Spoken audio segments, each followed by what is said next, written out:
Here's a hypothetical question. What is the best approach to decorating a room when you've got a blank slate, a blank canvas, and nothing to start from?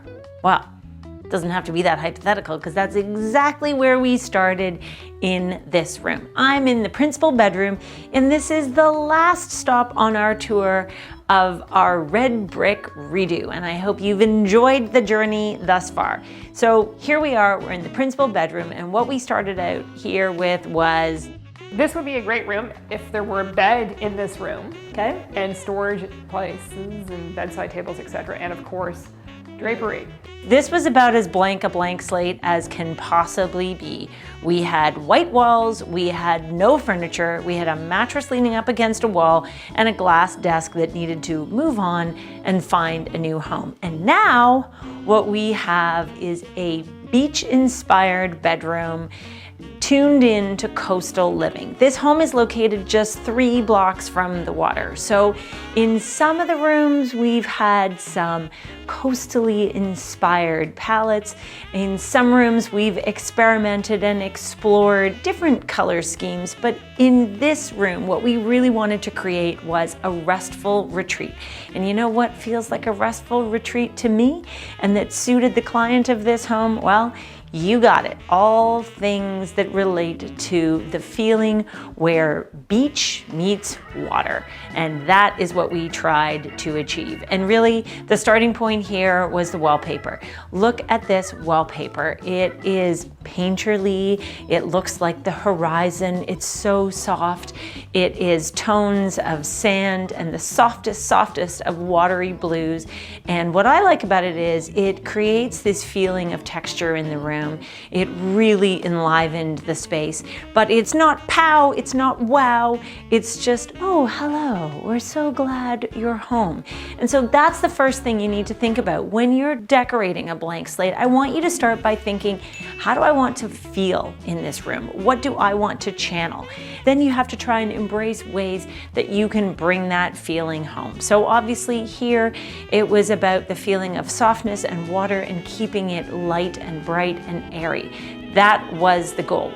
We're blessed in this room with large proportions. This is a really great room with 3 beautiful windows. Now, the trick that we've run into time and time again in this house is the placement of the windows.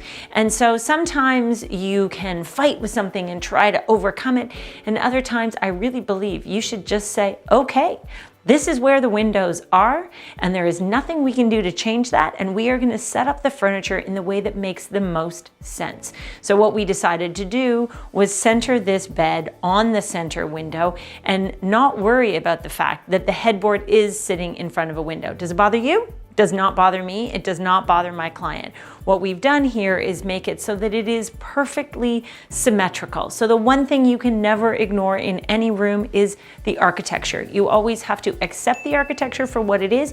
You have to embrace it, and then you have to think about how you can adapt to it or manipulate it and make it a feature. And that's exactly what we did. Do you remember at the beginning, the windows seemed a little bit low? Throughout this house, there are beautiful tall windows. Weirdly, in this room, the windows were a little bit short and they made the ceilings feel kind of pokey in this particular room. So here is the trick that I embraced, and I want you to think about whether this will work for you. We decided to do Roman blinds, and then the Roman blinds are actually mounted on the ceiling. And this means that when they are pulled up, you can pull them all the way up so they clear the entire window. They are not limiting the daylight coming in at all, but what it does is it tricks the eye and it makes it seem that there is a window in behind that extends all the way to the ceiling. See? That's a lot easier than renovating and changing the windows in your house. Just embrace the feature of what you've got. So we went with a heavyweight cream linen here. It's sort of almost an eggshell tone. A Roman blind is just the simplest of treatments. Once you've decided what your overall design direction is for a room, you need to make choices every step of the way that align to that palette. So if you're thinking beachy, are you thinking dark woods? No, you're not. You're thinking light woods.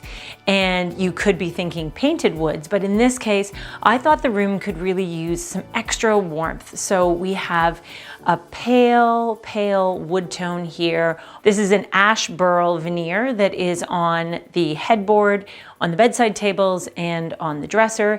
And then to add to that casual beach vibe, we have a few accents in woven elements. So we have this woven pendant light. Do you like this pendant light? This is a deal and a steal and a find. This is from IKEA, super affordable. What I like about this is a very natural toned fixture. So what you're gonna see is if you're looking for a woven pendant, you wanna pay attention to what it's made of. In this case, this is just a simple woven grass. So it has the most subdued shades. I would say very natural, some nice color variation within the way it's woven, and also a variation in the pattern of how it's woven, which makes it look even more interesting and a bit more dynamic for this super affordable price point. If you're thinking about creating a room that is mostly dressed in neutrals and you're wondering how you can make that feel interesting and not make it feel flat and boring, that's where texture comes in. And I want you to remember, texture is your friend. Texture is all about layering. And if you're going with an entirely monochromatic feeling, you can still make it feel dynamic, interesting, layered, and luxe. And that's all about texture. That's all about layering slightly different neutral tones, one on top of the next. So let's look at the rug. There are 4 neutral tones in this rug. So there's a pure cream, there is a natural cream, which has a bit of the natural fleck of the wood, there's an oatmeal tone, and then there's a more kind of heathered gray. So it's got a little bit of the warm neutral with the cool neutral. You know that's something I'm always drawn to in design. When you look at what's on the bed, we have a matelassé quilt that has just that little bit of added texture. We have 2-tone pillows, just a woven fabric, nothing too fancy and exciting here, but you can achieve interest. You can achieve a really dynamic look just by playing it simple, playing it classic, and layering in knit elements, textured elements. It can be everything from a chenille to a velvet to a cotton to a wool. Just think about how all of those layered textures really, truthfully, knit themselves together. And then that is what creates the soft layers and the textured layers. It may be quiet, it may be hushed, but that doesn't mean it's boring. And you just have to remember that neutral isn't boring. Neutral is naturally delicious, in my view. Now, I'm gonna give you one last little peek. Take a step into the bathroom and just see what we've done here. This is really about simple touches that you can do at home that can make a big difference. So this bathroom really was a bit lacking in personality. A light fixture here would be great. Yeah. The same basket light that we used in the bedroom, we installed above the tub. We've installed Roman blinds that take your eye up in the exact same way that we did in the bedroom, and we've painted the walls this soft, watery aqua tone. Added a little table, a basket, and we hung a pair of watery photographs. These are from the website unsplash.com, where you can get free downloads of original photographs from up-and-coming artists who are keen to share their work and get it out there and have it be noticed. So I took notice. Are you taking notice? Dive on into that archive and see what you can find there, because there's some amazing images just waiting for you to explore. This is just about little things. This is about the teeniest of tiniest touches, no renovation, just a few decorating touches that take a space from kind of bland to, oh, that's a little bit pretty. And that was our goal in everything we did in this house. And that concludes the tour. So I have shown you the front entry, where we painted the stairs a dark and dramatic shade of moody gray blue. I showed you the living room, where we juiced it up with some bold colors, dark teals, lemongrass, and created a comfy, casual, family-friendly lounge. I showed you the dining room. Oh, watery tones, blues and grays, this fun, fantastical fox wallpaper, and a super practical quartz dining table.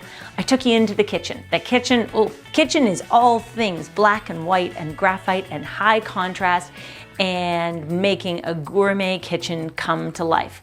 We checked into the family room where it's cozy movie night, casual, comfortable, deep grays accented with some verdant greens. Then it was upstairs to the second floor where we have toured not one, but 5 bedrooms, each with its unique personality. You'll have to comment below and tell me which of these bedrooms is your favorite. Will it be Sam's bedroom, inspired by cartographer's wallpaper and all things charcoal and cream? Will it be Gemma's with mint and pale blue and a couple of subtle peach accents? Will it be the guest room with fantastic classic blues?